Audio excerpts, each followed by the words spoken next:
अस्सलाम वालेकुम to all my viewers and welcome again. Hope that कि आप सब लोग ठीक ठाक हो गए। सो व्यूअर्स, हम लोगों ने अपने लास्ट लेक्चर में बात की थी साइको एनालिसिस की, तो आइए चलते हैं साइको एनालिसिस के रिमेनिंग पार्ट की तरफ। आज हम लोग बात करेंगे सिगमंड फ्रॉइड की थ्योरी स्ट्रक्चर ऑफ पर्सनैलिटी की। स्ट्रक्चर ऑफ पर्सनैलिटी है क्या? स्ट्रक्चर ऑफ पर्सनैलिटी को डिस्क्राइब करने के लिए सिगमंड फ्रॉइड ने एक कम्प्रीहेंसिव, एक कंप्लीट थ्योरी डेवलप की थी, जिसमें फ्रॉइड ने कहा था कि जो पर्सनैलिटी है वो कंसिस्ट करती है 3 सेपरेट पार्ट्स पर, और वो 3 सेपरेट पार्ट्स, उनमें इंटरेक्शन होता है, उनमें एक लिंक होता है।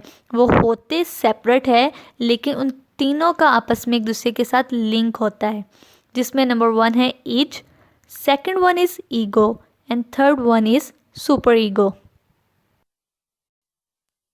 सबसे पहले बात करते हैं ईड की कि ईड है क्या।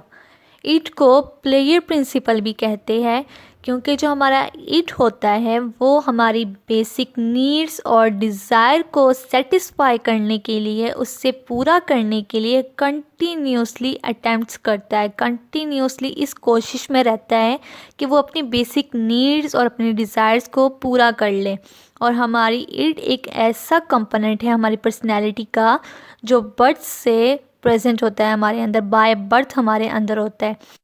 अब फ्रॉइड के अकॉर्डिंग जो ईड है ये हमारी पर्सनैलिटी का एक फंडामेंटल पार्ट है, एक बेसिक पार्ट है, और ये हमारे माइंड का ऐसा पार्ट है जो कि एक एलिमेंट्री और एक इनेट है, कि ये हमारा इब्तिदा से है और ये हमारे एक फितरी होता है। ठीक है, इसी तरह से जो एक न्यू बॉर्न चाइल्ड होता है उसकी जो पर्सनैलिटी होती है वो ओवरऑल ईड पर होती है, डिपेंड करती है, उसकी ईड होती है वो इस तरह से, क्योंकि एक न्यू बॉर्न बेबी जो है वो डिपेंडेंट होता है अपनी फैमिली पर, खुद कुछ नहीं कर सकता। लेकिन जब उसकी डिज़ायर्स जब पूरी नहीं हो रही होती, जैसे जब उस बच्चे को भूख लगती है या प्यास लगती है तो वो रोना शुरू कर देता है, और जब उसकी भूख और वो प्यास ज़्यादा होती जाती है तो वो उस वक्त तक रोता रहता है जब तक कि उसकी डिज़ायर पूरी नहीं होती।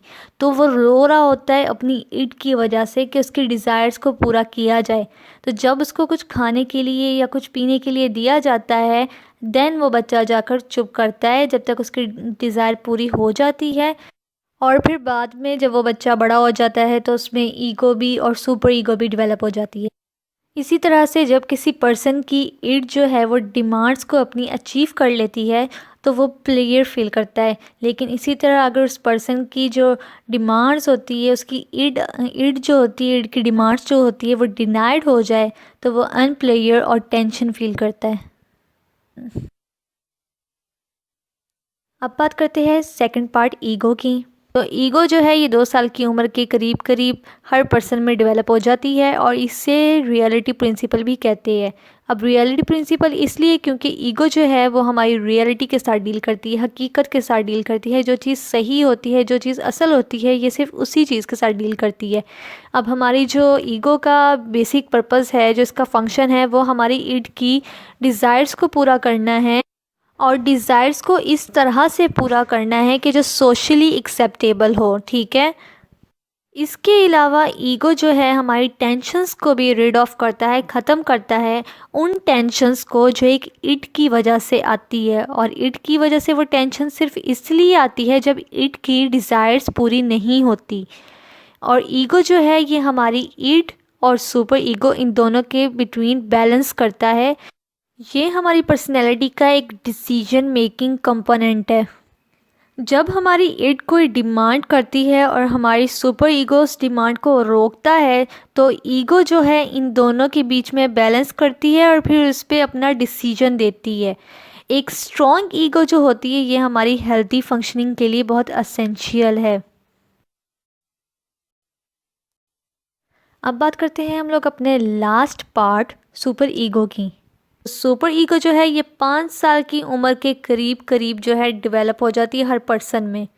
इसे मोरालिटी प्रिंसिपल भी कहते हैं, इसलिए क्योंकि हमारी सुपर ईगो जो है वो मॉरल पर और जजमेंट पर बेस करती है। मॉरल के हमारे अखलाकी नॉर्म्स क्या है, मतलब हमारी अखलाकियात क्या कहती है, और जजमेंट के हमारा फ़ैसला किसी भी चीज़ के बारे में कि क्या चीज़ सही है और क्या चीज़ गलत है। हमारी सुपर ईगो का जो फंक्शन है वो है हमारी इड की इम्पल्सिस को कंट्रोल करना, वो भी ऐसी इम्पल्सिस जो कि हमारी सोसाइटी के नॉर्म्स के अगेंस्ट हो, जो सोशली एक्सेप्टेबल नहीं होती, जिससे हमारी सोसाइटी मना करती है, जैसे कि सेक्स और एग्रेशन। हमारी सुपर ईगो जो है वो हर चीज़ को सोशल और मोरल नॉर्म्स की तरफ लेकर जाती है। इसके अलावा हमारी सुपर ईगो और ईगो दोनों का ही तकरीबन किसी भी चीज़ के बारे में सेम डिसीजन होता है, दोनों ही एक सेम डिसीजन तक पहुंचते हैं। इसके अलावा हमारी सुपर ईगो जो है कि हर पर्सन के अंदर सोशल रिस्पॉन्सिबिलिटीज़ को इनकरेज करती है, हर पर्सन को सोशल मेयार की तरफ, सोशल नॉर्म्स की तरफ, मॉरल नॉर्म्स की तरफ लेकर जाती है। अब सुपर ईगो जो है फर्दर 2 सिस्टम्स पर कंसिस्ट करता है, जिसमें number 1 is conscience and number 2 is ideal self या ईगो आइडियल। कंसाइंस, अब कंसाइंस जो है ईगो को पनिश करता है through causing feelings of guilt. इस तरह से पनिश करता है कि हम लोग जो है गिल्ट फील करते हैं।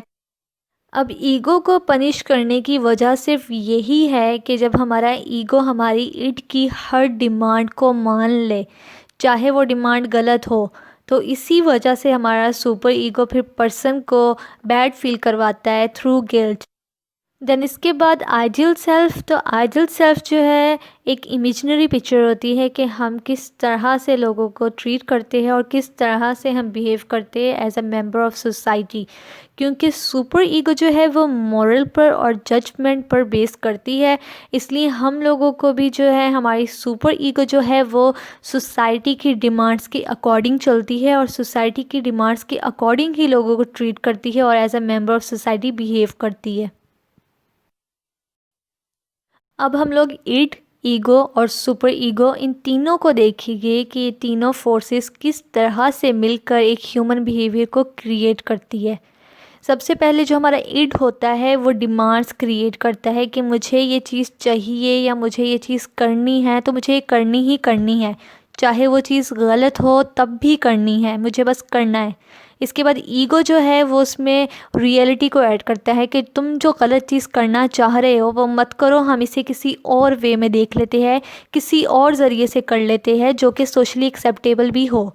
इसके बाद सुपर ईगो उसमें मोरालिटी को ऐड करता है कि इड जो काम करना चाह रहा है, गलत करना चाह रहा है काम, वो बिल्कुल गलत है, वो हमारे मॉरल नॉर्म्स के ख़िलाफ़ है, हमारे सोसाइटी के नॉर्म्स के अगेंस्ट है। अब इन तीनों फोर्सेस में एक ईगो है जो इड को और सुपर ईगो को बैलेंस करेगी और इन्हें एक डिसीजन की तरफ लेकर जाएगी। अब नीचे इसकी एग्जांपल है, आप लोग एग्जांपल देखें तो बहुत इजी है, आप लोगों को अच्छे से समझ आएगी। और फॉर एग्जांपल कि एक पर्सन है वो बहुत सुपर डाइट पर है, तो अब उसकी इड उसको कह रही है कि मैंने चॉकलेट खानी है, तो अब वो पर्सन चॉकलेट खाना चाह रहा है और वो चाह रहा है कि मैं खा लूँ बस, लेकिन हमारी सुपर ईगो उसको मना करेगी कि नहीं, तुमने चॉकलेट नहीं खानी क्योंकि तुम एक सुपर डाइट पर हो। लेकिन अब ईड की विश है और सुपर ईगो मना कर रहा है, तो अब इन दोनों के बीच में हमारा ईगो उसे बैलेंस करेगा, हमारी ईड को भी हमारी सुपर ईगो को भी। तो हमारा ईगो कहेगा कि तुम थोड़ी सी चॉकलेट खा लो, एक स्मॉल बार चॉकलेट का खा लो, ताकि तुम्हारी डिज़ायर पूरी हो जाए और तुम्हारी डाइट भी मत ख़राब हो। इसी तरह से अगर हम लोग एक और एग्जांपल ले लें कि एक लड़का है, वो अपने फ्रेंड्स के साथ रेस्टोरेंट जाना चाह रहा है और उसने जाना ही जाना है और उसके पास इतने पैसे भी नहीं है कि वो रेस्टोरेंट जाए, तो उसका इड उसको कहेगा कि तुम पैसे चोरी कर लो, ठीक है, जो कि गलत बात है।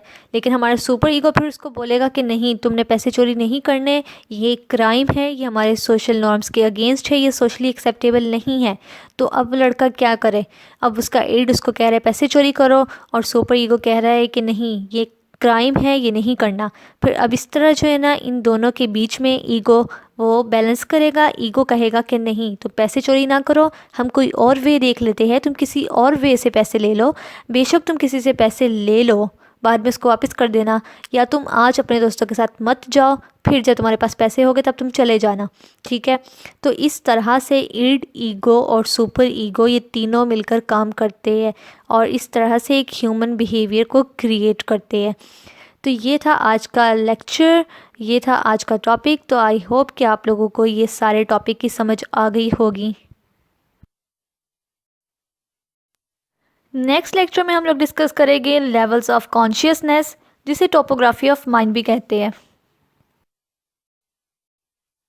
So viewers, I hope that you all understand today's lecture. अगर आज के लेक्चर में कहीं भी कोई भी डिफिकल्टी हो तो आप मुझे कमेंट्स में ज़रूर बताइए, and please don't forget to like, subscribe and share my videos. Keep supporting me. तब तक के लिए goodbye, take care and अल्लाह हाफिज़।